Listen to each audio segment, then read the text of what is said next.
अब देखो बेटा, यहाँ आपके पास क्वेश्चन में क्या लिखा हुआ था, in an experiment to study the dependence of hypertension on smoking habits the following data were taken on were 80 individuals. 180 individuals का क्या लिया गया, डाटा लिया गया, जिसमें हमारे पास कैटेगरीज क्या थी, non smokers, moderate smokers, heavy smoker और हाइपरटेंशन दी हुई थी, नो हाइपरटेंशन दी हुई थी। ठीक है, 180 इंडिविजुअल्स का डाटा था जिसमें बताया गया है कि 21 इंडिविजुअल्स ऐसे हैं जो कि हाइपरटेंशन हैं, ठीक है, और वो क्या हैं, नॉन स्मोकर्स हैं। इसी तरह आपके पास यहाँ पर क्या फ्रीक्वेंसी दी कि 36 ऐसे हैं जिनको हाइपरटेंशन है और वो क्या हैं, मॉडरेट स्मोकर्स हैं, और 30 इंडिविजुअल्स ऐसे हैं जिनको हाइपरटेंशन भी है और वो हैवी स्मोकर्स भी हैं। जिनको हाइपरटेंशन नहीं है वहाँ पर 48 हैं ऐसे इंडिविजुअल्स। आपके पास पूरा डाटा यहाँ पर क्या मेंशन कर दिया गया है। ठीक है, अब देखो आपसे क्वेश्चन में क्या कहा जा रहा है कि आपने हाइपोथेसिस टेस्टिंग करनी है और चेक करना है कि हाइपरटेंशन की प्रेजेंस या एब्सेंस जो है वो इंडिपेंडेंट है स्मोकिंग हैबिट से, या इनका आपस में कोई, ये दोनों हैबिट्स एक दूसरे पर डिपेंड करती हैं कि अगर टेंशन ज़्यादा है तो स्मोकिंग हैबिट जो है वो हैवी स्मोकर होगा या मॉडरेट स्मोकर होगा, या जब भी हाइपरटेंशन हो तो क्या नाम है, समटाइम्स जो है कुछ लोग जो है वो किसके आदी हो जाते हैं, स्मोकिंग के हैबिचुअल हो जाते हैं टेंशन में। ठीक है, कि टेंशन है तो वो हैवी स्मोकर्स या मॉडरेट स्मोकर, डिफरेंट आपके पास क्या दी हुई है, कैटेगरीज दी हुई है। ठीक है, तो अब हमें चेक करना है कि क्या आप वाकई में ये दोनों करेक्टरिस्टिक्स इंडिपेंडेंट हैं, हाइपरटेंशन और smoking habit, are these two characteristics are independent और डिपेंडेंट, हमें ये चेक करना है। ठीक है, टेस्ट ऑफ इंडिपेंडेंस में हम चेक ही क्या करते हैं कि whether two attributes are independent of each other or not. ठीक है, क्या लिखा हुआ है आपके पास, null hypothesis, hypertension and smoking habit are independent. ठीक है, ये दोनों एट्रीब्यूट्स क्या है, इंडिपेंडेंट हैं, कि टेंशन हो कोई फर्क नहीं पड़ता, स्मोकिंग हैबिट एक अलग हैबिट है, दोनों क्या है, इंडिपेंडेंट हैं, एक दूसरे पर डिपेंड नहीं कर रहे हैं। ठीक है, अगेंस्ट द ऑल्टरनेटिव हाइपोथेसिस, हमें पता है ऑल्टरनेटिव हाइपोथेसिस किसका अगेंस्ट होता है, नल हाइपोथेसिस का अगेंस्ट होता है। तो हमने यहाँ पर क्या लिख दिया, hypertension and smoking habit are not independent.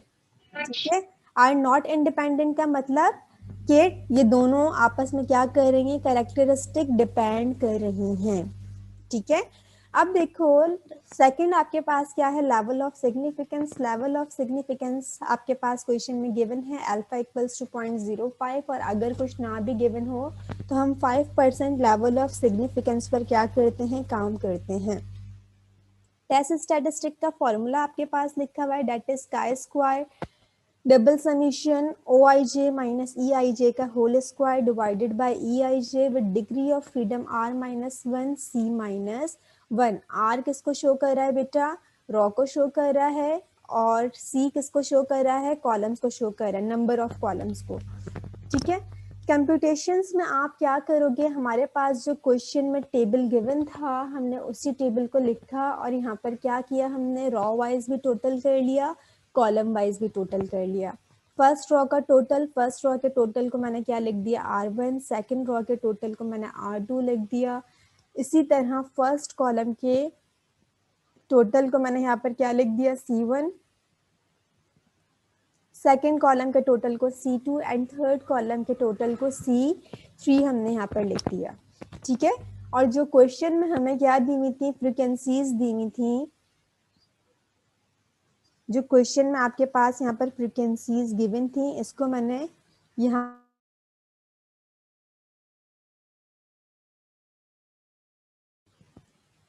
Mention कर दिया नोटेशन से कि फर्स्ट फ्रीक्वेंसी है फर्स्ट रॉ फर्स्ट कॉलम, तो O11, first raw second column O12। ठीक है, ये आपके पास जो टेबल में काउंट्स दिए हुए हैं, फ्रीक्वेंसीज दी हुई हैं, ये आपके पास क्या हैं, ऑब्जर्व फ्रीक्वेंसीज हैं। ठीक है, first raw third column, second raw first column, second raw second column, second raw third column. Observe frequencies हमारे पास क्वेश्चन में गिवन होती हैं। ठीक है, अब हमने क्या फाइंड आउट करना है, काय स्क्वायर की वैल्यूज फाइंड आउट करने के लिए एक्सपेक्टेड फ्रीक्वेंसीज फाइंड आउट करनी है, ठीक है। तो एक्सपेक्टेड फ्रीक्वेंसीज फाइंड आउट करने के लिए फॉर्मूला क्या होता है, row I multiplied by C J divided by grand total, ठीक है। टोटल आप यहाँ से करो या यहाँ से करो, टोटल आपके पास दोनों तरफ से सेम आना चाहिए, ठीक है। अब देखो आपके पास क्या लिखा हुआ है, आर आई सी जे। तो फर्स्ट हम क्या फाइंड आउट कर रहे हैं, एक्सपेक्टेड फ्रीक्वेंसी ऑफ 11 याद रखना बेटा, जिस तरीके से यहाँ पर आपके पास लिखा हुआ है O11, O12, O13, O21, O22 and O23, इसी तरह आप यहाँ पर एक्सपेक्टेड फ्रीक्वेंसी भी क्या लिखोगे, E11, E12, E13, E21, E22 और E23, ठीक है। तो एक्सपेक्टेड फ्रीक्वेंसी 11 किस तरीके से फाइंड आउट करेंगे, रॉ 1 का टोटल मल्टीप्लाइड बाय कॉलम 1 का total divided by grand total, यानी कि 87 मल्टीप्लाइड बाय 69 डिवाइडेड बाय 180, तो आपके पास ये वैल्यू आ जाएगी, डेट इज 33.3। इसी तरह अगर आप इसको देखो, रॉ 1 E12 फाइंड आउट कर रहे हो, स्टार्टिंग में 1 लिखा हुआ है, इट्स मीन कि हम रॉ 1 के साथ कॉलम्स का पेयर बना रहे हैं, E12 यानी कि फर्स्ट रॉ का टोटल सेकंड कॉलम का total, 87 multiplied by 62 divided by 180, तो आपके पास क्या वैल्यू आ जाएगी, 29.9। इसी तरह 87 मल्टीप्लाइड बाय 49 डिवाइडेड बाय 180, तो आपके पास क्या वैल्यू आ जाएगी, डेट इज 23.6। तो ये आपने E13 फाइंड आउट कर लिया। अब आपके पास क्या लिखा हुआ, E22 21, ठीक है।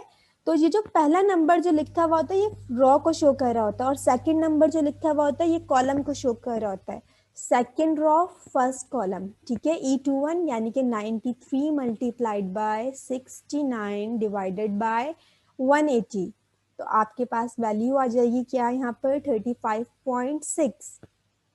इसी तरह 93 मल्टीप्लाइड बाय 62 डिवाइडेड बाय 180, तो आपके पास यहाँ पर क्या वैल्यू आ जाएगी, 32, ठीक है। इसी तरह 93 मल्टीप्लाइड बाय 49, E23 मतलब सेकेंड रॉ का total multiplied by third column का total divided by 180। Expected frequencies आ गई। अब हमें काय स्क्वायर की वैल्यूज फाइंड आउट करनी है, तो इसको हमने किस तरीके से लिख दिया, एक टेबुलर फॉर्म में लिख दिया, ऑब्जर्व फ्रीक्वेंसीज को भी और एक्सपेक्टेड फ्रीक्वेंसीज को भी। अब फॉर्मूला आपके पास काय स्क्वायर का सेम है, OIJ माइनस EIJ का whole square divided by EIJ, तो आपके पास यहाँ पर क्या हो जाएगा, 21 माइनस 33.3 का होल स्क्वायर डिवाइडेड बाय 33.3, तो आपके पास वैल्यू क्या आ जाएगी, 4.5। 36 माइनस 29.9 का होल स्क्वायर डिवाइडेड बाय 29.9, तो आपके पास वैल्यू आ जाएगी 1.2। यहाँ पर मैंने अप्रॉक्स नहीं की, अगर आप चाहो तो आप इन एक्सपेक्टेड फ्रीक्वेंसी को अप्रॉक्स करके भी लिख सकते हो, वो तरीका भी आपका गलत नहीं होगा, ठीक है। अब देखो आपने काय स्क्वायर की वैल्यू जब फाइंड आउट की, जब आप कैलकुलेट करोगे काय स्क्वायर कैलकुलेटेड, तो आप इस कॉलम को सम अप करोगे, तो आपने जब इस कॉलम को सम अप किया तो आपके पास वैल्यू क्या आ गई, काय स्क्वायर कैलकुलेटेड की 14.3, आपके पास क्या आ गई, काय स्क्वायर कैलकुलेटेड की वैल्यू आ गई। क्रिटिकल रीजन हमें पता है कि हमारे पास क्या होता है टेस्ट ऑफ इंडिपेंडेंस में, number of raw -1, number of column -1, ठीक है। तो रॉज हमारे पास कितनी थी, 2 रॉज थी, ठीक है। टोटल को कंसिडर नहीं करोगे, 2 रॉज थी, आपने यहाँ पर क्या लिख दिया, 2 - 1। इसी तरह 3 कॉलम्स थे हमारे पास, तो आपने क्या लिख दिया, 3 - 1, तो आपके पास डिग्री ऑफ फ्रीडम क्या आ जाएगा, 2 आ जाएगा। अब काय स्क्वायर टैबुलेटेड वैल्यू आपने फाइंड आउट करनी है, तो आप किस तरीके से फाइंड आउट करते हो, काय स्क्वायर अल्फा न्यू यानी कि डिग्री ऑफ फ्रीडम, टेबल में जब आप वैल्यू चेक करोगे तो आपके पास क्या वैल्यू आ जाएगी, डेट इज 5.991। क्रिटिकल रीजन आपने बनाया, अब देखो क्रिटिकल रीजन में हमने ये कर्व इस तरीके से क्यों बनाया, क्योंकि हमारे पास डिग्री ऑफ फ्रीडम क्या था, 2 था, जब स्टार्टिंग में मैंने आपको काई स्क्वायर डिस्ट्रीब्यूशन का इंट्रोडक्शन बताया था, तो वहाँ पर मैंने आपको एक्सप्लेन किया था कि डिफरेंट डिग्री ऑफ फ्रीडम पर हमारे पास काई स्क्वायर के कर्व भी क्या होते हैं, डिफरेंट होते हैं। ठीक है, काई स्क्वायर डिस्ट्रीब्यूशन में जब हमारे पास डिग्री ऑफ फ्रीडम 1 और 2 होता है तो हमारे पास इस टाइप का कर्व होता है। ठीक है, और जब हमारे पास 3 डिग्री ऑफ फ्रीडम 4 5 तो तब हमारे पास यूं करके कुछ लाइटली जो है वो बेल शेप कर्व जो है वो बनना शुरू हो जाता है, जैसे जैसे हमारे पास डिग्री ऑफ फ्रीडम क्या होता रहता है, इंक्रीज होता रहता है। ठीक है, लेकिन 1 और 2 पर हमारे पास कुछ इस तरीके का ही कर्व जो है वो बनता है। अब देखो, काई स्क्वायर कैलकुलेटेड ग्रेटर है काई स्क्वायर टैबुलेटेड से, इट्स मीन कि हमारा एच नॉट जो है वो क्या हो रहा है, रिजेक्ट हो रहा है। तो आप यहाँ पर कंक्लूजन लिख सकते हो, since chi square calculated falls in critical region, so we reject our null hypothesis and conclude that the presence and absence of hypertension is not independent of the smoking habits। कि ये दो characteristics जो है ये आपस में dependent हैं। हम ये नहीं कह सकते कि ये दोनों हैबिट्स इंडिपेंडेंट हैं, ये दोनों कैरेक्टरिस्टिक क्या हैं, इंडिपेंडेंट हैं। ठीक है, अगर हम जनरली भी बात करें तो हमें पता है कि ये दोनों हैबिट्स जो हैं वो क्या हैं, इंडिपेंडेंट नहीं डिपेंडेंट हैं। ठीक है, एक दूसरे से रिलेट करती हैं ये दोनों कैरेक्टरिस्टिक। तो हमने जब हाइपोथेसिस टेस्टिंग की तो हमें पता चल गया कि भाई ये दोनों हैबिट्स जो हैं वो क्या हैं, प्रेजेंस और एब्सेंस जो है हाइपरटेंशन की वो इंडिपेंडेंट नहीं है स्मोकिंग हैबिट से। इंडिपेंडेंट नहीं है मतलब डिपेंडेंट है। ठीक है,